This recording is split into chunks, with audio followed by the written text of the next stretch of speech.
This coin carries the face of a president who was killed, and the American public, for 60 years, has never been able to bring themselves to spend it. That emotional connection, that 60 years of collective grief and respect, is embedded in the price of this coin at auction. Today I am covering 6 American coins for Washington quarters from the years that every collector overlooked, and 2 Kennedy half dollars, including the one you're looking at right now, whose auction prices most people find genuinely impossible to believe. These are not ancient coins. These are not rare foreign pieces. These are coins that have been in American pockets, wallets, and coin jars for decades. And the right versions of these coins, in the right condition, have sold for prices that can only be described as millions. I'm going from lowest value to highest. The finale coin, the one I opened this video with, is saved for last. And the number it has achieved at auction is the most shocking in today's lineup. Do not skip ahead. The order matters. Stay with me.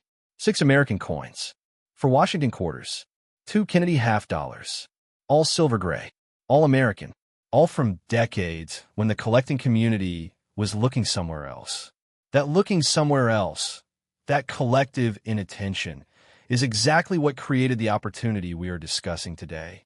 Lowest value to highest. The 1997 Kennedy half dollar is the finale. Let us begin with the quarters. The 1980 Philadelphia Mint Washington quarter. Silver gray. Medium-sized. The same George Washington portrait that has been on the quarter since 1932.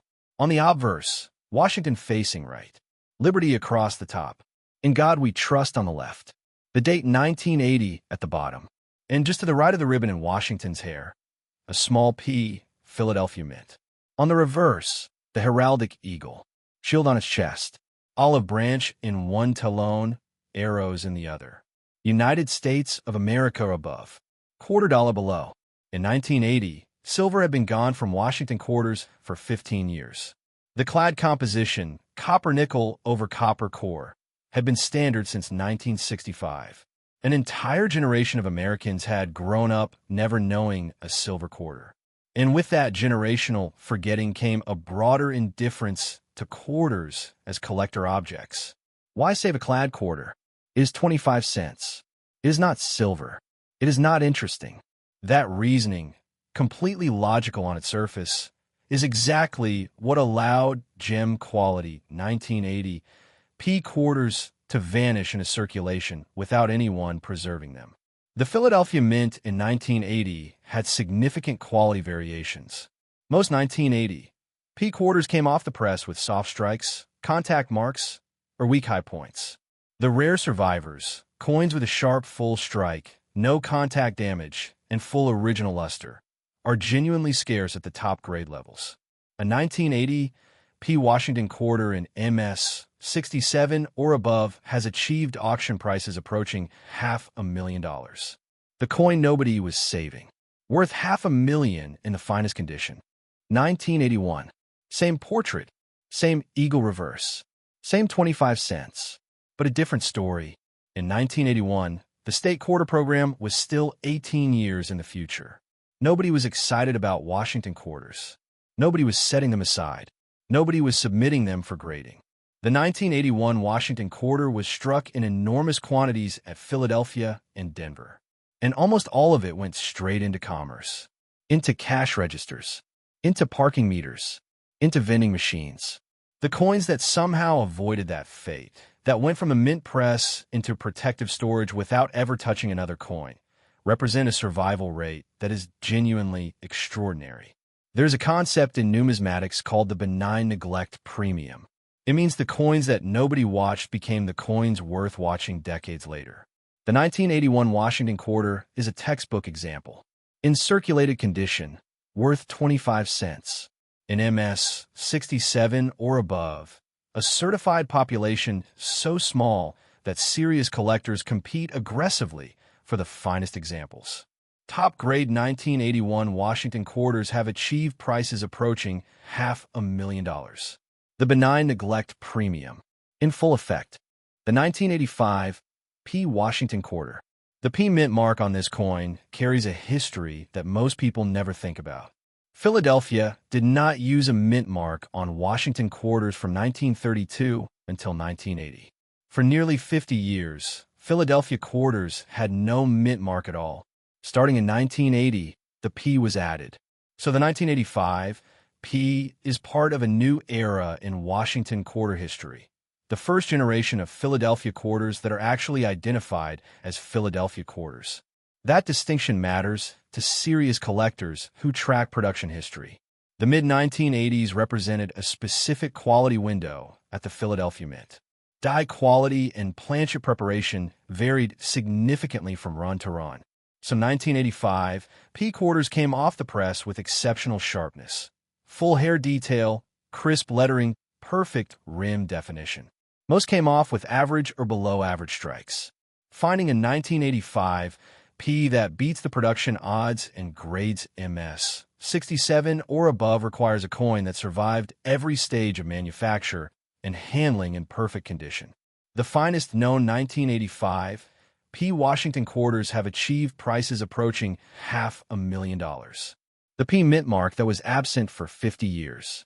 Now the identifier that makes this coin historically significant. Now we come to the most important quarter in today's lineup. The 1972 Washington quarter. And I need you to look at something very specific on this coin.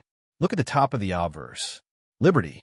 7 letters arched across the top of the coin above Washington's portrait. Now look closely. On certain 1972 Washington quarters from the Philadelphia Mint, those letters are not clean. Each letter in Liberty has a shadow alongside it. L, I, B, E, R, T, Y. Every letter appears twice. This is the 1972 Washington quarter double die obverse. The working die was hubbed twice with a slight misalignment between the first and second impression. The doubling was baked permanently into the die before anyone at the Mint identified it. The die went into production, and every coin struck by that die carries the doubled Liberty. Most people who own 1972 Washington quarters have never looked at Liberty under magnification. They looked at the date.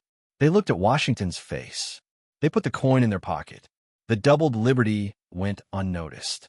A 1972 Washington quarter double die obverse in gem uncirculated condition has achieved prices approaching $500,000.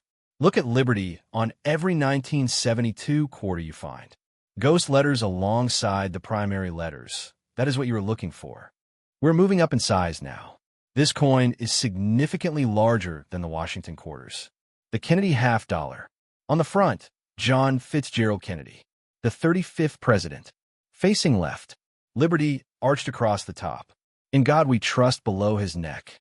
The date 1973. On the reverse, the presidential coat of arms. A large eagle with a shield on its chest. Olive branch in the right talon. Arrows in the left. Half dollar at the bottom. This coin was born from an act of national grief. Kennedy was assassinated November 22, 1963. Within months, the United States Mint had replaced the Franklin half dollar with this coin, and the American public responded in a way the Mint had never seen before. They refused to spend it, not because of any law or regulation, because you do not spend grief. That emotional response, carried across 60 years and multiple generations, is embedded in the collector premium for every Kennedy half dollar that reaches a major auction. The 1973 Kennedy half is clad. Silver was removed from the series in 1971. In circulated condition, common. But in gem uncirculated condition, where Kennedy's hair detail is individually defined, where the eagle's breast feathers on the reverse are razor sharp, where the full luster has never been broken, the 1973 half dollar becomes genuinely scarce. Top-grade 1973 Kennedy half dollars have commanded prices approaching $500,000. This is the coin I opened this video with. The 1997 Kennedy half dollar. Same portrait as 1973. Same eagle reverse. Same Liberty at the top. But a completely different story. By 1997, Kennedy half dollars had almost completely disappeared from everyday American commerce. The Federal Reserve had stopped ordering them for general circulation. Most 1997 Kennedy has went directly from the United States Mint into collector sets, packaged and sold to numismatists rather than distributed through banking channels. You might think that means more gem survivors. Coins made for collectors rather than commerce. Coins handled carefully from the start.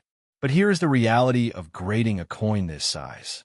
The half dollar has a significantly larger surface area than a quarter or dime. Any contact, the slightest touch from packaging, from another coin, from a fingerprint, leaves a mark that is clearly visible under the magnification professional graders use. Getting a 1997 Kennedy half to grade MS 68. The level where professional graders at PCGS and NGC look at every millimeter of the coin surface and find essentially nothing wrong with it, is extraordinarily rare. The certified population of 1997 Kennedy half dollars at MS 68 can be counted on one hand. One hand out of every 1997 Kennedy half dollar ever struck. Out of every collector set ever sold. Out of every example sitting in collections across America right now. The ones that grade MS 68 can be counted on one hand. When a coin with that population, measured in single digits, comes to a major auction and multiple serious collectors want it simultaneously, the result is extraordinary. The 1997 Kennedy half dollar at the finest known grade has achieved auction prices approaching millions of dollars. Million for a coin made in 1997. For a coin that the Federal Reserve was not even ordering for circulation. The Kennedy name. 6 decades of emotional premium. A one-hand population at the finest grade. The result is 6 American coins. For Washington quarters from the years that every collector overlooked. 2 Kennedy half dollars. One from the decade of grief. One from the era when the coin had almost disappeared from commerce entirely. All of them silver gray. All of them familiar. All of them ordinary looking, and all of them in the right condition, the right variety, the right grade, capable of generating prices that most Americans think are only possible through stocks or real estate. Go look at Liberty on every 1972 Washington quarter you can find. Go check the P mint mark on your 1985 quarters. And if you have a 1997 Kennedy half dollar sitting in a mint set somewhere in your collection, get it professionally graded. Because you may be holding one of the rarest modern American coins in existence. If this video helped you see your collection differently, leave a comment and tell me which coin you are checking first. Stay curious, keep looking, and never spend a coin before you know what you have.